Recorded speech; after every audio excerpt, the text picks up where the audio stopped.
There are rules posted at the entrance of most forests. Stay on marked trails. Do not feed wildlife. Carry enough water. Simple things, obvious things, the kind of rules people expect. But according to some rangers, there are other rules. Ones they don't put on signs. Ones they don't officially acknowledge. Because if they did, people would ask questions no one wants to answer. This story was shared by someone who worked seasonal patrol in a large national park. He says there was one rule every experienced ranger followed, but never explained to visitors. Welcome to Tales Beyond the Flame. It started during his second month on the job. He had already learned the basics: trail checks, camp inspections, lost hiker protocols. Most days were routine, quiet, predictable. Then one afternoon, during a routine patrol, his supervisor stopped suddenly on the trail. No warning, no explanation, just stopped, raised a hand slightly, and stood completely still. At first, he thought they were listening for something, animal movement, another hiker. But there was no sound, no wind, no birds, nothing. They stood like that for almost 30 seconds. Then the supervisor lowered his hand and continued walking like nothing had happened. No explanation, no comment. Later, he asked what that was about. The supervisor just said, "If it happens again, do the same thing." That was it. No details, no reason. A few days later, it happened again. Different trail, different time of day, same reaction. Stop, stand still, wait, then continue. This time, he followed the instruction exactly. No questions, no movement, just stillness. Again, nothing seemed to happen. No visible cause, no sound, no sign of danger. But something about it felt wrong. Not scary, just deliberate, like they were reacting to something he couldn't see. Over the next few weeks, he noticed a pattern. It didn't happen randomly. It only happened in certain parts of the forest, always in dense sections, always when the environment went quiet, not silent, just missing something, like normal background noise had been removed. Then one evening, near the end of his shift, it happened again, but this time, it lasted longer, much longer. His supervisor stopped mid-step, held up a hand, and didn't move. 1 minute passed, then 2, then 3. No explanation, no signals to continue, just stillness. The longer it went on, the more uncomfortable it became, because now he started noticing something. The forest wasn't just quiet, it was wrong. The shadows didn't seem to shift with the light. The air felt heavier, and somewhere just beyond the trees, something moved, not clearly, not enough to see, just enough to know it was there. Watching, waiting. His instinct told him to turn and look directly at it.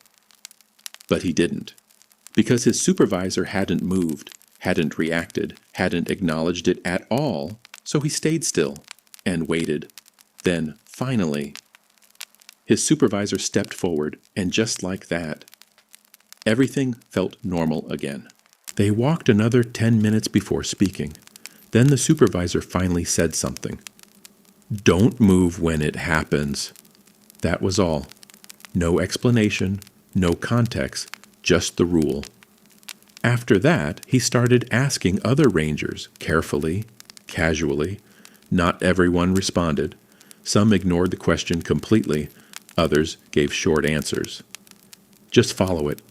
Don't test it. You'll understand eventually."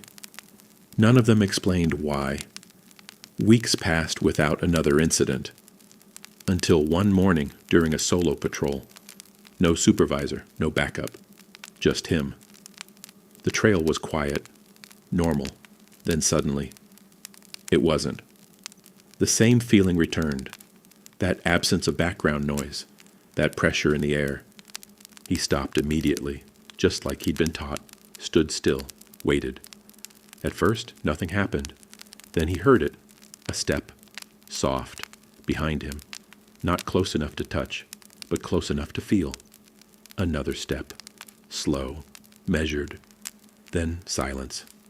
His heart was racing now, every instinct telling him to turn around, to see what was there, but he remembered the rule, do not move, do not react. So he didn't.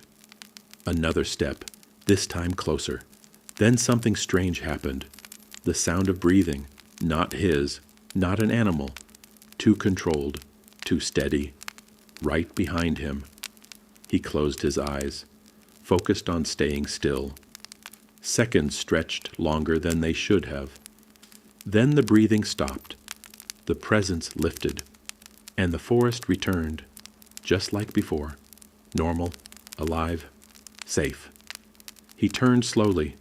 Nothing there, no tracks, no movement, no sign anything had been behind him at all. When he returned, he told his supervisor what happened. For the first time, the man gave a real answer.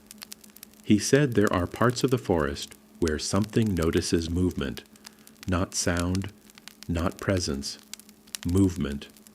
And when you stop, it loses interest. But if you turn, if you react, if you acknowledge it, it doesn't.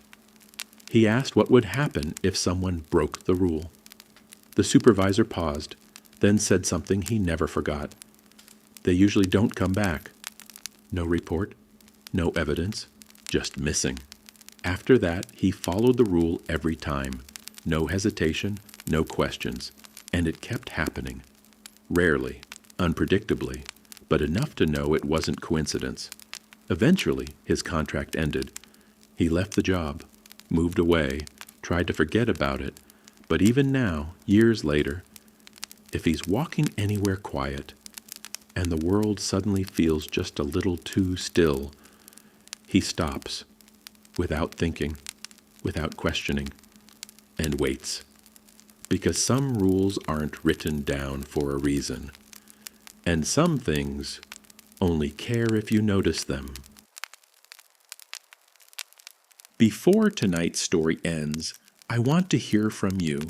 If you enjoyed this video and want more dark mysteries, creepy encounters, and unsettling stories like this one, make sure to subscribe so you don't miss the next upload. And if there's a type of story you'd like to hear next, leave a comment below. Whether it's true horror, missing person cases, cryptid encounters, park ranger stories, strange rules stories, haunted locations, or something completely different, I read your suggestions. Your comments help shape future videos on this channel. So subscribe, leave your idea below, and I might turn it into the next story told here, Beyond the Flame.